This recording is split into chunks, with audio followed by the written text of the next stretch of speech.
Hello everyone, welcome to today's video. I'm making another pattern from the Safari Crochet book, and today it's going to be zebras, or a zebra.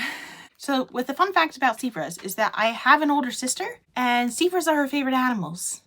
She had a whole collection of zebra stuffed animals when she was younger. They took up a whole portion of her bookshelf. I think it was one whole shelf of her bookshelf was just filled with a bunch of zebra stuffed animals.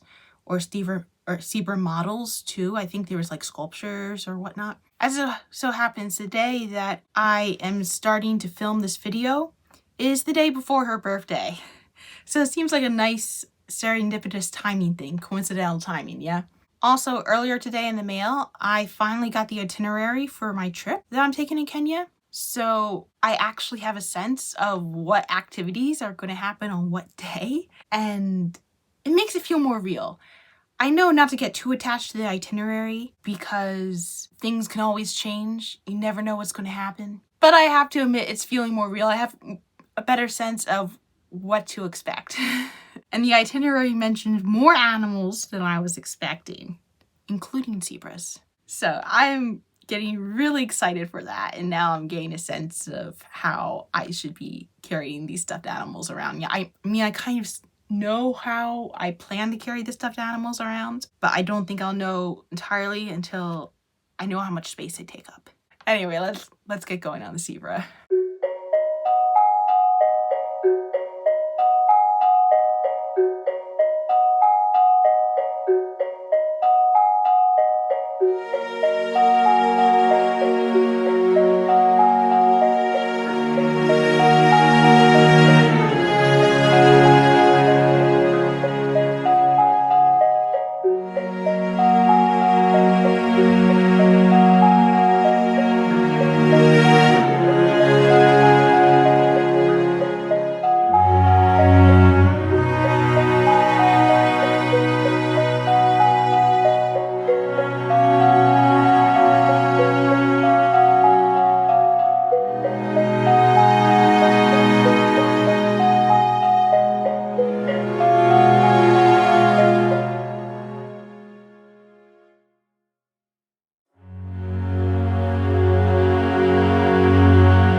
zebra. So cute, right?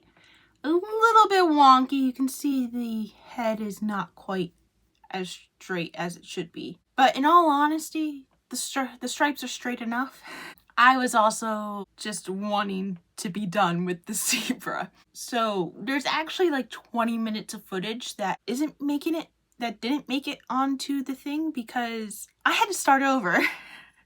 I decided not to show that part, but I had to start over because in order to get the stripes to be relatively straight, I had to build the rows in a different way. Usually when I crochet, I do what's called spiral rows, in which I just continue like it's one huge spiral as I go around and around and around, which makes life a lot easier, but does cause a bit of a jog when it comes to like stripes and things like that. And the person with the zebra didn't want that. So instead I had to do joined rounds, which meant that I had to slip stitch it and then chain up and then go. And that kind of threw me off my game a little bit. I still had a little bit of the drift. I wasn't crazy about the drift. But once I figured out the pattern that they wanted me to do 2 rows of the white and 1 row of the black, it was very easy to keep track of where I was supposed to be. And the one thing that was very nice about this pattern was with the individual parts, like here you can see one end was white and one end was black. And they did the same thing with the neck. They did the same thing with the head and the legs.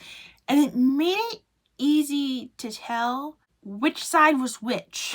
Lots of patterns you often get to things and you kind of have to like just imagine like, oh, is it this, is it that? It's like, no, there's a definite one side, definite the other side, and I could just look at the pictures and know what was going on. But after like I wasn't able to get it the first time around, I just put it down. I came back to it a little bit later, and by later I mean after a couple other animals.